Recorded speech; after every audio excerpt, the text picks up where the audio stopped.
Welcome to the Art of Dress. Today I'm happy to share with you jewelry for the architectural artistry. So thank you so much for coming and subscribing.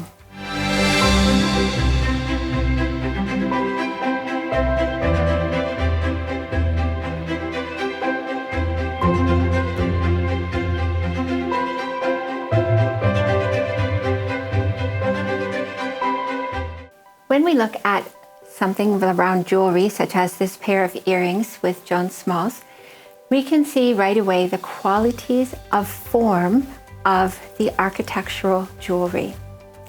So look at her earrings. So the first thing you notice about these earrings is that they are flat, which is to say two-dimensional. If they were rounded and they had sort of like more depth, then we would say three-dimensional, but this is the first quality of architectural jewelry, two-dimensional. The second thing you notice is that this is a disc and not a hoop, and so it is solid, okay? Solidity is the second quality of form for architectural jewelry. And the third quality is firmness. This is not a wavy, floppy, this is firm. So firmness is the third quality of form. So when we look at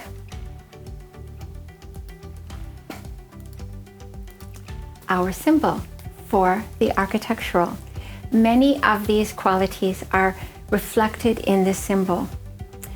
When you see that the lines in the center, actually because it's making use of that one center line, it's really like four lines. Up, across, and each way, four lines. So that's showing you the forces, but it's also showing you that this is filled in. And you can also see the stripes, again, filled in, but we already looked at how amazing stripes are for all architecturals. And I referenced forces a minute ago, and by forces what I'm talking about is feeling the dimensions of space in the sense of feeling up and down and feeling balance, symmetry, all of that, pressure. So this is really the architectural, and I'm going to tell you more things about the architectural as we go through this video and as we continue with the architectural series or with the artistry series. Another thing that you see with this shape is that it has emphasis at the bottom. And so you already saw that in an architectural makeup, the lips are the focus point. So that's the bottom of the face. And with hair, there's a blunt cut or bob. So that's emphasis at the bottom of the haircut. So that's another thing that you can just hold in your minds, and we'll see this as we continue with looking at architecturals. And one more thing that I wanted to point out is that there's a lot of use of straight lines in the architectural. You saw that in the stripes. You can see it in the symbol. And that is because of being two-dimensional. Like if you have a third dimension and you have that depth, you see, you're going into a circular shape. So this doesn't mean that every single thing has to be square. But it does mean that when something dangles, it's usually better if it forms some kind of a straight line. And of course, a dangle works really well for architectural because absolutely, if something is hanging, it's going to move into like down. And so there you go, that downward emphasis. So let me show you another example of an earring that is filled in. And in this case, we have Jordan Dunn, and she is also architectural. She is the second one of our group of 14 models that is architectural. Joan was the first, Jordan is the second. She is wearing a disc that is like cut in half, truncated. So that's as if it has another part that is like your eye completes it. And so it's like half filled in. And that's much better for her than all the way filled in, but it's still not maybe quite, it still feels a little heavy. The shadow on the inside is helping to maybe suggest that it's not all the way filled in, but it is still quite filled in. So let me show you what's happening here, why how does this work? So we have to go back to this wheel. So if you recognize this wheel, this came from the Zodiac presentation.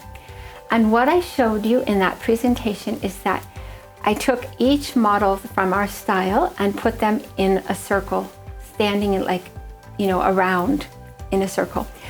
And number 1 at the bottom left there, that is Jordan Dunn. That symbol, based on a circle, is the elaborate romantic. So the elaborate romantic has the least amount of weight in fabrics. You see, it says the 13 styles in order of weight. Number 1 for weight, and the highest you can be is 13. So this is just in order. Scale, that has to do with things like cuffs and plackets and things like that.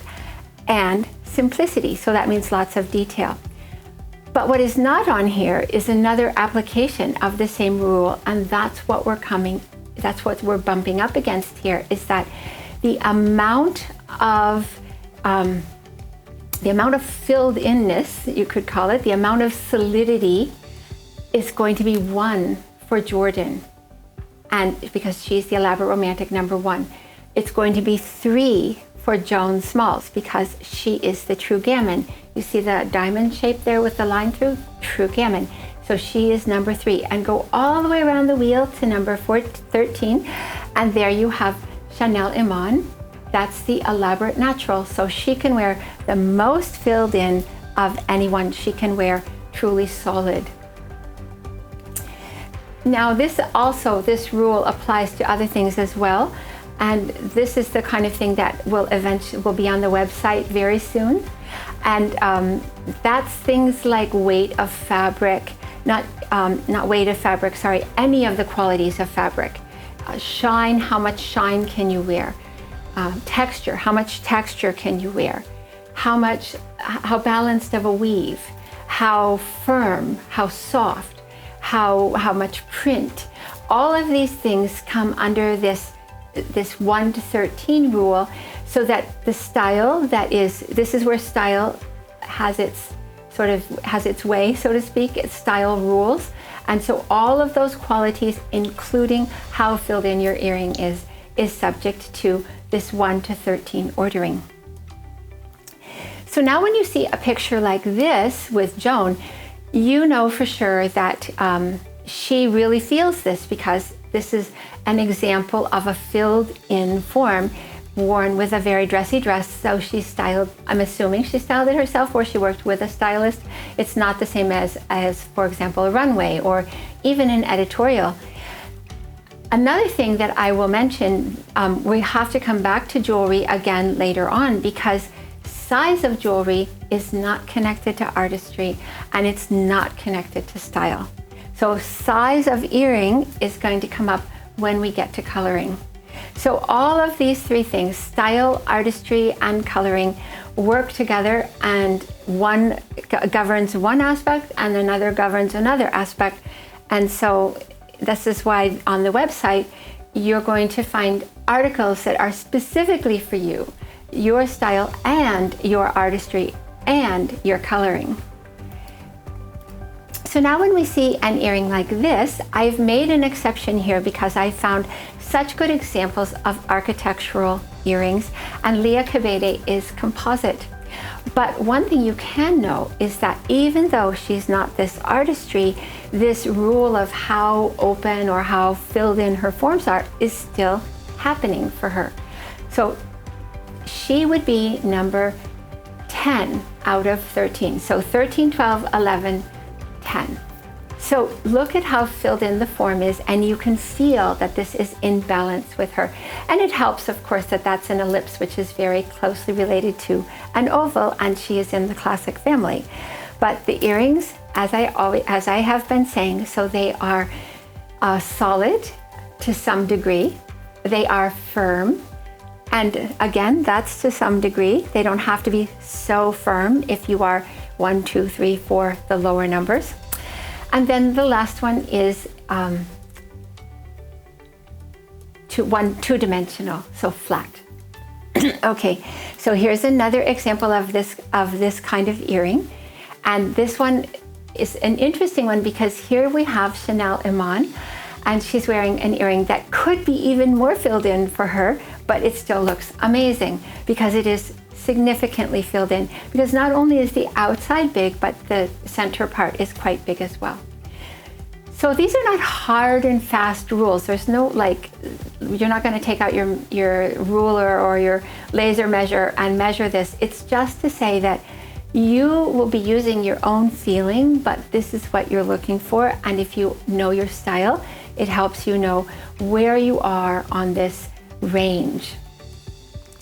So another example with Leah, and here this one is much more open, and you can see that it's not as good for her as the one that was more closed. And again, as I mentioned in the very beginning when we talked about shape, everyone can wear a circle because the circle operates as kind of a proxy for the other shapes. But the shape that you also can wear is your family shape. So her family shape is an oval, and this is slightly oval. It's not truly round, so that also helps for her. But, you know, sometimes it's what you can find. So I loved finding this pair of earrings for Jordan because you can see what a difference it's making when it's not all the way filled in. But this one is, of course, even still maybe a little more filled in than she would wear. Don't forget, she's the least filled in of all. So maybe this would be even better for Joan Smalls, who's number 3, or someone in the 4 and 5 range as well. And then here we have a wonderful earring for her where you can see that this is it's filled in, but not very much. I should also mention that there's a desire frequently with architecturals to have a little more solidity in the earring than maybe just a plain wire hoop gives. And so the little, I think those are like little leather strips that are wrapped around, that is also increasing the solidity of the jewelry. And so that's another thing that architecturals feel good in and look good in because of the harmoniousness of connecting. Now, it doesn't have to be a hoop for it to fulfill these 3 shapes, these form examples. So here you have an earring that is solid. You can see it's not open. You can see it's 2-dimensional, and you can also see that it is quite like it's straight in its lines, which comes with 2-dimensionality, and it is like rigid. Now, the only thing that you might argue with on this earring is that it has a ton of detail for Chanel, but it does go beautifully with her dress. So, you know, it's what she found, and it still looks amazing. And the focal point of the earring is quite low because it's a little hard to see, but it's getting wider as it goes down. And because her focal point is below her waist for her style, having the width at the bottom is good for her. It's actually getting close to a square if you can really see it. It's at least a geometric shape, and the square is her family shape. So it's very nice. And I wanted to bring up one more point. So if you have multiple piercings on your ears, and if you tend to wear one large earring and one or more small earrings, then the question arises, do you put the small earring on the inside and the large earring on the outside, or vice versa? And here we have the answer to this question. When you have a form where you like it to be solid, so that means you want the inner part to be filled, right? That's what solidity is. So that would ask you to do what Joan is doing here, where you would have the larger earring on the inside and the small earring on the outside. Now, if you are in artistry that wants the forms to be open, like every hoop is generally open, then as opposed to a disc that is closed. So in this case, you would wear the small earring on the inside and the large earring on the outside. So that's like having open space, and then the bigger earring is the perimeter or the boundary. And so that's what I wear because my artistry requires or suggests, I guess there's no requiring, but it's most comfortable and most harmonious when my shapes are open, not filled. And by shapes, we're really talking about things like jewelry. We're not talking about everything in the world. Like this doesn't extend into garments, for example. But it does extend into things like bracelets or even it could be in watches. And here you can see that the light disc is taking the place of an open space and the dark disc is the closed space. So this is like wearing a partially filled in bracelet and it looks amazing on her. So cute. And then it has all the other things too, like it's firm and it's, in this case, round, which works great. And now another example of architectural jewelry is this cuff. So you remember, we've already referred to it a few times, that in the first example of showing artistry, I showed you how good architecturals look in stripes. So here you have a bracelet, and the bracelet is solid, and the bracelet is firm, and you can see that it has like a stripe in the center. So what's happening, the stripe in the center is more, shall we say, dramatic, the black and white, than the orange background. So the form in the center is filling in part of the space, but only a small part of the space. And it's also referring to a stripe. And it's also smooth, which is works very well for her style because she is elaborate romantic and does not wear texture. And it has all these other qualities that make it great for her. And I'm actually going to bring this cuff back in another video to come in the future because it does illustrate some other things around color. But for the moment, it's a great example of architectural jewelry on Jordan. So the last aspect that I want to mention for the architectural is this kind of band around the neck. And you will see all architecturals, well, not all perhaps, but an architectural that feels the artistry wears this kind of neck treatment. In this case, you are not looking for a wide band because you are an Omega style, like you would be if you were looking at the aspects of your clothing. So it is possible that when this is worn as a necklace, as opposed to just this separation of her head and her body, an Omega style can get away with more width, but she doesn't have to. And you can see it again in this example where Chanel Iman, also an Omega style, is wearing a thin band and it looks great on her. And you can see it again with Joan where she's wearing a gold band and it looks great on her. So what's going on here actually is getting into kind of a spiritual aspect of artistry, and that is because artistry also has a connection to what you're doing in terms of your, I would call them soul activities, and that would be perceiving or thinking or feeling or acting. And the architectural artistry is actually connecting itself to the aspect of those four activities that is perceiving. So when you think about all of your sense organs that you use for perceiving, you have your eyes, your ears, your nose, your taste through your mouth. You also have often you feel warmth with your skin on your face because it's so sensitive. And so all of these things are congregated, not exclusively, but congregated in your head. And so if you are an architectural, it's going to feel really satisfying to have that clean kind of separation there.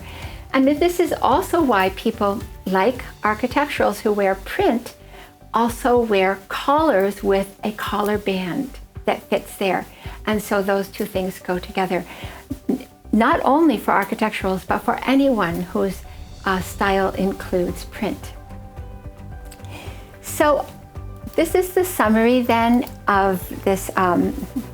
This is the last thing that architecturals do is they wear this band around the neck.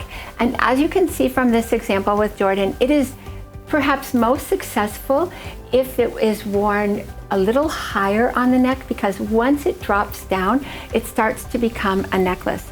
And while an architectural can wear a necklace, the architectural's artistry focal point is the head. And so the jewelry is congregated in the head as well. The earrings count as the head, and this kind of a choker actually counts as the head. But once it drops into a necklace, it no longer does. So the architectural artistry controls or governs, or even just you could say gives the impulse for jewelry, as well as makeup and silhouette of hair. And the last subject that we're going to talk about with architectural artistry is styling, and that will be when we finish jewelry, we'll move on to styling. But in every case, the architectural artistry is looking for two dimensions and straight lines, solidity, a form that is solid, and a form that is firm.